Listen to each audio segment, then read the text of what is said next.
To initiate polymerization, energy must be absorbed by a suitable photoinitiator within the radiation-curable formulation. Choosing the appropriate light source critically determines the rate of conversion. Some basic characteristics are: first, the photon energy needed is determined by the absorption spectrum of the photoinitiator. Second, the rate of photons emitted by the light source must be high enough to induce chemical conversion. Third, the geometry of the light source must allow homogeneous illumination of the coating to be cured. And fourth, the infrared emission of the light source must be kept at acceptable levels. In this session, we will define what radiant energy is, the basic characteristics which are important for industrial UV curing, and the commercial energy sources available. Many forms of energy are found in nature. Wind causes weather patterns. Electrical discharges are displayed in the form of lightning. Nerve impulses rely on the flow of electrical charges across the neurons of living creatures. And the sunlight causes chemical changes to take place in plant life. However, no form of energy is more widespread than radiation energy. To best define radiation energy, two terms actually come into use, namely, radiant energy and radiation.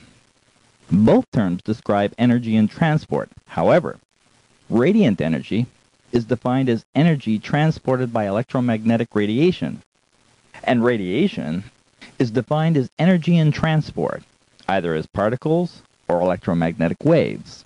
The ultraviolet light sources used to initiate polymerization in the various applications shown in Session 1 fall into two major categories, namely polychromatic and monochromatic. Polychromatic UV energy sources include the medium pressure mercury vapor lamps, pulsed xenon, point or spotlights, and fluorescent. Polychromatic UV sources provide a wide spectrum of radiant output ranging from UVC to infrared simultaneously. Monochromatic UV energy sources consist mainly of the low-pressure mercury arc and excimer type lamp and have a concentrated single wavelength output. Pulsed xenon, or flash curing, is inherently different from other methods of curing, such as electrode or microwave-generated ultraviolet sources. To best describe flash curing, think of the flash bulb of your camera. The principle is exactly the same with the exception that the spectrum is shifted to the UV, and a large number of flashes being produced in rapid succession.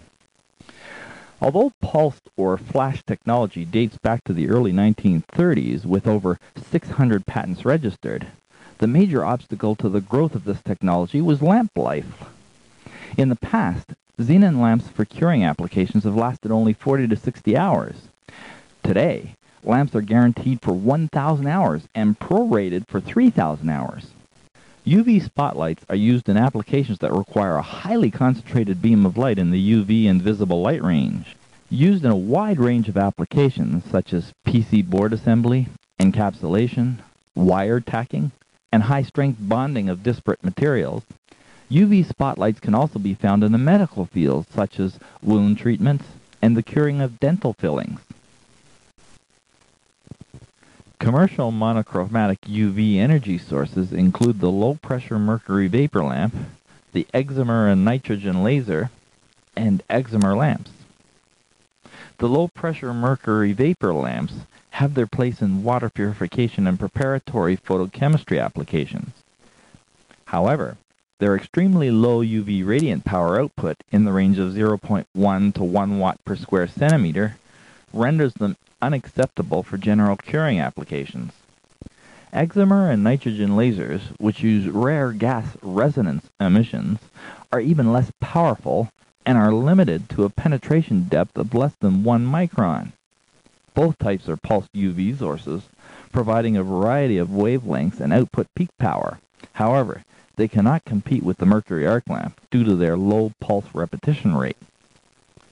It was not until the early 1990s that a monochromatic UV energy source became commercially available in the form of the dielectric barrier discharge-driven excimer lamp that monochromatic UV light sources could compete in curing performance or speed with the polychromatic medium pressure mercury arc lamp.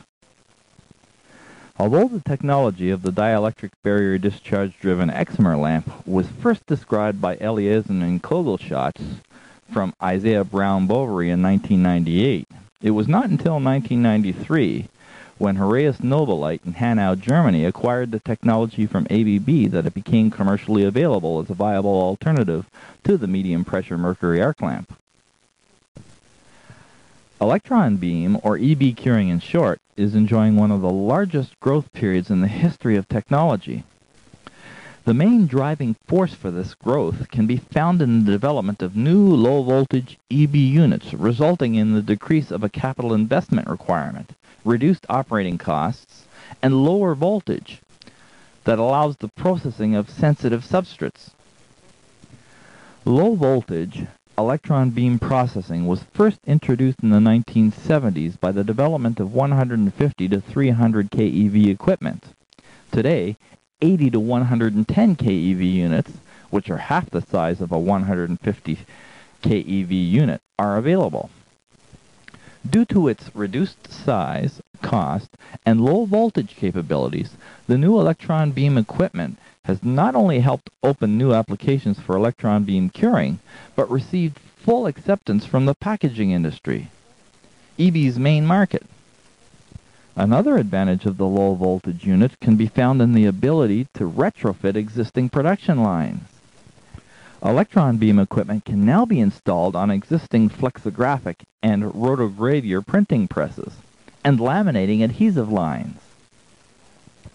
Another area where EB curing is found a niche market is in the fabrication of composite materials. Composites with thicknesses up to 160 millimeters can be cured in seconds versus days in conventional drying ovens. Now, let's examine the equipment and how electron beam works.